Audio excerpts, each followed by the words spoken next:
India England fight பண்ணும் second test பார்த்தீங்கன்னா விசாகப்பட்டினத்தில் முதல் டே கம்ப்ளீட் ஆகிருக்கு. இந்திய மானத்தை ஒட்டுமொத்தமாக காத்தது வந்துட்டு நம்ம ஜெய்ஸ்வால் என்று தாங்க சொல்லணும். சச்சின், கபில்தேவ் அண்டு சீனியர் பிளேயர்கள் ரெக்கார்டை பார்த்தீங்கன்னா வெறும் 10 இன்னிங்ஸில் வந்துட்டு பிரேக் பண்ணியிருக்காரு என்றே சொல்லலாம். ஒரு சரித்திரத்தை பதிவு பண்ணியிருக்காருங்க ஜெய்ஸ்வால். அசராமல் ப்ளே பண்ணுறாரு. ஒரு வீரேந்தர் சேவாக்கை பார்த்த மாதிரி இருக்குங்க. அதிரடியாக தான் ப்ளே பண்ணுறாரு. பிரித்து எடுக்கிறாப்புல மனுஷன். கொஞ்சம் கூட தம்பிக்கு பயமே இல்லை என்று தாங்க சொல்லணும். அந்தளவுக்கு அட்ராசிட்டி பண்ணுறாருன்னு வைங்களேன். இங்கிலாந்து பவுலர்ஸ்லாம் ஆடிட்டாங்க.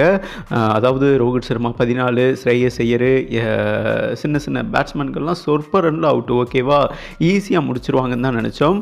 ஆனால் ஜெய்ஸ்வால் ஒரு பக்கத்தில் நின்று வேறு லெவலில் பக்கமாக சிக்ஸர் பவுண்டரி விரட்டினார் என்றே சொல்லாங்க.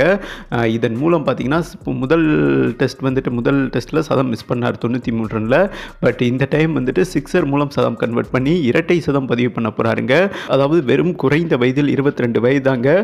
வெளிநாட்டு மண்ணில் தான் அவர் முதல் டெஸ்ட் டெபியூ பண்ணார். அதுலேயும் சதம். அண்ட் இந்திய மண்ணிலையும் பார்த்தீங்கன்னா குறைந்த இன்னிங்ஸில் சதம் அடித்து ஒரு மிகப்பெரிய ஹிஸ்ட்ரி பண்ணியிருக்காரு. சச்சின், கபில்தேவ் கூட இந்த ரெக்கார்டை வந்துட்டு டச் பண்ணவில்லை என்பது குறிப்பிடத்தக்கதுங்க. வெறும் 10 இன்னிங்ஸ் ப்ளே பண்ணியிருப்பார். 2 50 அண்ட் 2 சதம் கன்வெர்ட் பண்ணியிருக்காரு என்பது குறிப்பிடத்தக்கதுங்க. ப்ளஸ் சிக்ஸர்லாம் பார்த்தீங்கன்னா சும்மா டீ சாப்பிட்ற மாதிரி விளாசுறாருங்க. பட் ஓகே, இந்தியா வந்துட்டு முதல் டே கம்ப்ளீட் ஆகும்போது 336 ரன், ஒரு டீசெண்டான ஸ்கோர். இவர் மட்டும் அடிக்கலைன்னா நம்மளை வந்துட்டு 200 ரனில் ஆல் அவுட் பண்ணி விட்டு போயிருப்பாங்க. ஏன்னா எம்எஸ் தோனி எதை சுட்டி காமிச்சிருக்காருன்னா கடுமையாக விளாசிருக்காருங்க இந்திய பிளேயிங் லெவனை பார்த்துட்டு. லாங் டெய்லண்டர், அதாவது வெறும் பவுலர்கள் வந்துட்டு கிட்டத்தட்ட 6 பேர் இருக்காங்கன்னு வைங்களேன். பேட்ஸ்மேன் வந்துட்டு ஜெய்ஸ்வால், ரோஹித் சர்மா, சுபன் கில், ஸ்ரேயஸ் ஐயர், ராஜர் பத்திட்டார். ஒரு டெஸ்ட் மேட்ச்சில் 5 பேட்ஸ்மேனை வச்சு எடுத்துகிட்டு போயிருக்காங்க. உங்களுக்கே தெரியும், அக்ஸார் பட்டேல் அண்டு காதல் பரத் இருக்கார் இல்லையா, அவருக்கெல்லாம் மார்க்கெட் இழந்து போச்சுங்க. அது என்றைக்காக தான் ஒரு நாள் அடிக்கும். அக்ஸார் பட்டேல், பரத், அஸ்வின், சேம் டைம் முகேஷ்குமார், பும்ரா, இப்படி 5-6 குல்தீப் யாதவ், 6 டெய்லண்டர் பேட்ஸ்மேனை வச்சு இறங்கியிருக்காரு. இது டெஸ்ட்டில் மிகப்பெரிய முட்டாள்தனம் என்று கடுமையாக சாடி இருக்காருங்க எம்எஸ் தோனி. டெஃபினட்டாக தோல்வியை தழுவக்கூடும்னு. ஏன்னா வாஷிங்டன் சுந்தர் இருக்கார், சஃப்ரவ் குமார் இருக்கார், 2 பேருமே ஆல்ரவுண்டரு.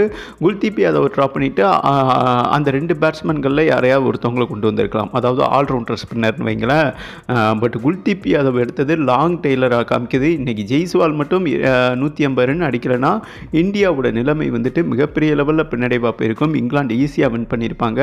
லாங் டெய்லண்டர் பேட்ஸ்மேனை வந்துட்டு பிளேயிங் லெவனில் செலக்ட் பண்ணது மிகப்பெரிய முட்டாள்தனம் என்று ரோஹித் சர்மா கேப்டன்சியை கடுமையாக நம்ம எம்எஸ் தோனி, சுனில் கவாஸ்கர், சீனியர் பிளேயர்கள் கடுமையாக தாக்கியிருக்காங்க என்பது குறிப்பிடத்தக்கது. நீங்கள் நினச்சி பாருங்களேன், அவங்க சொன்னது கரெக்ட் தான்.